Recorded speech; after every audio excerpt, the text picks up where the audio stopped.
It's exactly 10 minutes past 9, and you're still watching Smart Beans Business, your daily Kickstarter.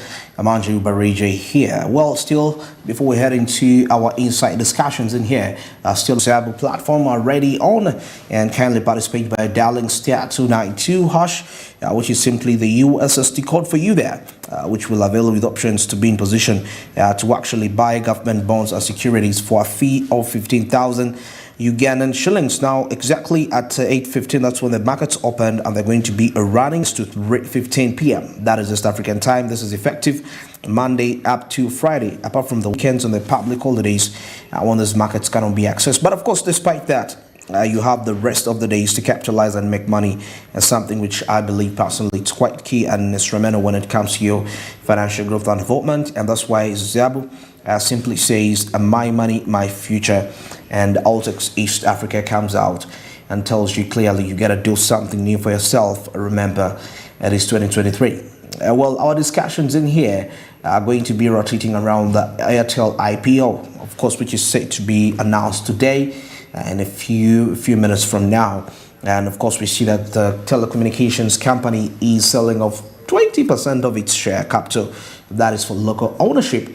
And we believe, compared to what MTN did last time, that is in 2021, being the first telecommunication company to actually issue out an IPO. That is for the public to come and purchase shares in there. And if we are to do a small little comparison in here, we want to understand of what value this is going to be to the stock markets and the capital markets in Uganda, particularly because any company that joins the market, that means there is a broadening of the market, and that makes it quite a trend. And once we have this as a trend, that means there is going to be increase in acquisition of capital, operating capital, which will promote expansion. And with this, we see that there is a high chance of creating further employment opportunities when these companies are in position to actually possess this capital at the end of the day. Now, Airtel Uganda, according to reports here, a major telecommunication company, is planning to sell 20%, that is of its share in the company. That is through the initial public offering, the IPO, which is scheduled for today. And now this means that they want to give the public a chance, that is to own, that is a part of their business. And this move is important because it helps the company and also helps the stock market in the country, Uganda. At the same time, now Airtel wants local people from Uganda to be the first, of course, to buy these shares. They are doing this, of course, this very time today. Now the IPO is expected to give more Ugandans a chance to be a part and, of course, connected to its local customers. Now the company also wants to be known all over Africa, and this IPO can actually will help on doing that. In actually some countries like the United States of America, which have established financial markets, and even in Africa, like Mauritius, is one of those countries that have a stable markets.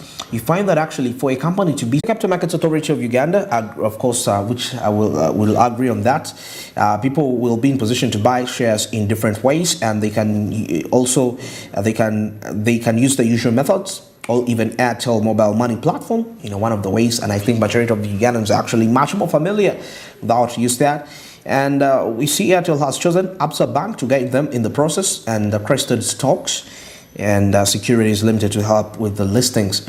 Of course, MTN, of course, partnered with Stanbic Bank. So the bank you partner with is also very key and important when it comes to as a platform or a means to help the people, the clients, to be in position to actually get the shares in there. Now we see that Airtel Uganda has been offering mobile phone services, that is in Uganda, for quite some time, since 1995. I know majority of you, majority of the generations of today, if you're in your early 30s, that is the period of time, late 20s period. And now they're a leading company in the market with many customers. Now in 2020, they got that is a special license that lets them do more things in Uganda, in Uganda's telecommunication industry. Now this license is, of course, for 20 years lasting, and of course they can renew it for rates for another 10 years. Now this so happened to MTN when it was actually their license was done and they wanted to renew that the license.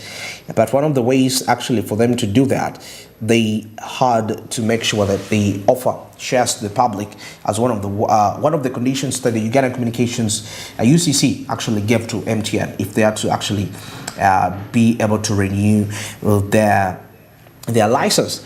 Well, at this point in time, we're heading into that discussion to take a look at what is happening just right there at the Sheraton Hotel, how really the IPO is going to be announced and what are the anticipations of the people going to be like. More of that are going to be coming up shortly after this broadcast.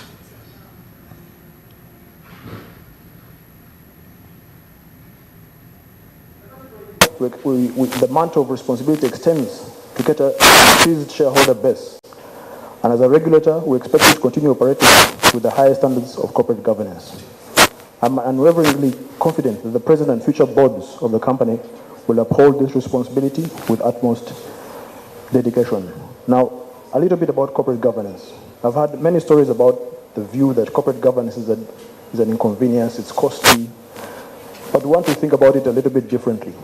When an investor is committing funds to a company, all they have to rely on is the credibility of the company's management, the company's board. There have been studies down in South America where when the Capital Markets Authority equivalent of Brazil and the stock exchange increased their requirements for listed companies, raised the bar in terms of corporate governance, they saw much more interest from the pension funds and other institutional investors in participating in listed companies. So there's a short COVID, the Ukraine war. We're seeing interest rates rising in the US. A lot of capital is leaving emerging markets, going to the more developed markets that are trying to control inflation by rising interest rates and keeping them high. We don't know how long this is going to last. But so far, I think our currency has really withstood all these shocks that are being experienced by our neighbors, by Ghanaians, Zambians. We're seeing it all over. So I think we have to really thank our Ministry of Finance, Central Bank, for doing all that they could do to maintain our currency at where it is right now. Thank you. So such endeavors serve to raise capital and fuel the expansion of enterprises. Public offerings in particular offer a more liquid route for existing shareholders, creating opportunities for fresh investments. In conclusion, I want to acknowledge the heartening embrace of Airtel Uganda towards sharing their success with the rest of Ugandans. This progressive stride bodes well for the road ahead in the realm of taking the mantle, and we hope to see many more entities follow Airtel Uganda's footsteps. Thank you very much.